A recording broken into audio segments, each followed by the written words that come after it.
So these are my big issues regarding vaccines, and these are the things that I'd like to highlight.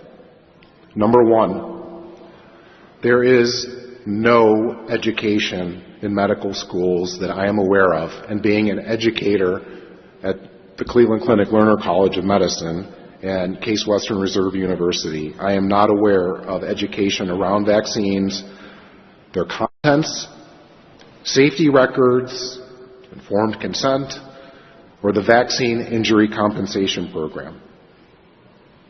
We do not discuss that in 1986, Congress enacted legislation removing all liability from pharma related to vaccine adverse events.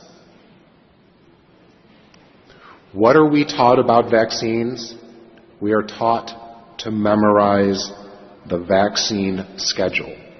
And actually, I'm going to be sitting for my family medicine boards this year, and I am sure that I will have to memorize that schedule again in order to pass that exam.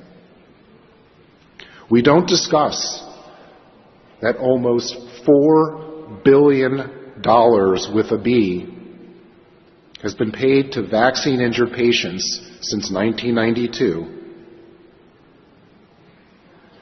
For medical professionals, we expect fair balance, but vaccines seem to be absolved from that consideration. Number two, there appears to be a conflict of interest regarding payments to providers for completing vaccine schedules.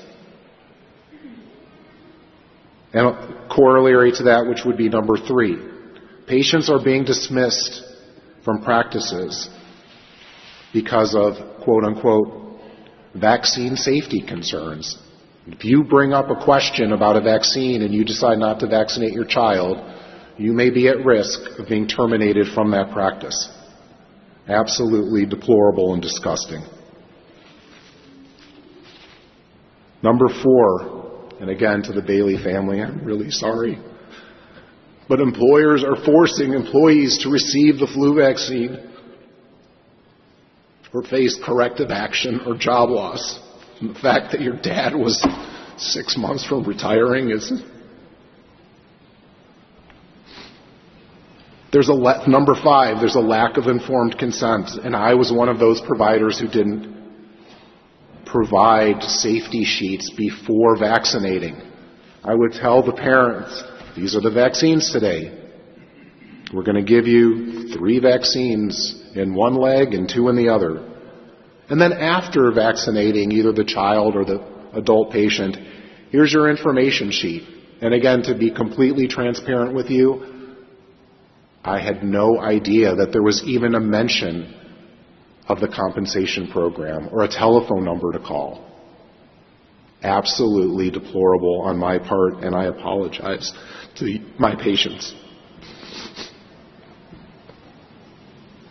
Number 6, there's a lack of transparency regarding vaccine complications. And worse, you're being shamed as patients for suggesting that you were harmed by a vaccine.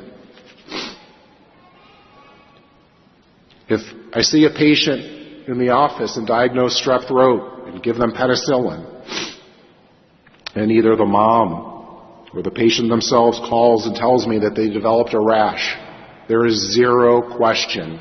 The chart now states they have an allergy to penicillin and will never be given it again. Why don't we believe parents and patients when they tell us they have had an adverse event regarding a vaccine? It doesn't make sense to me as a medical professional. I apologize for being emotional.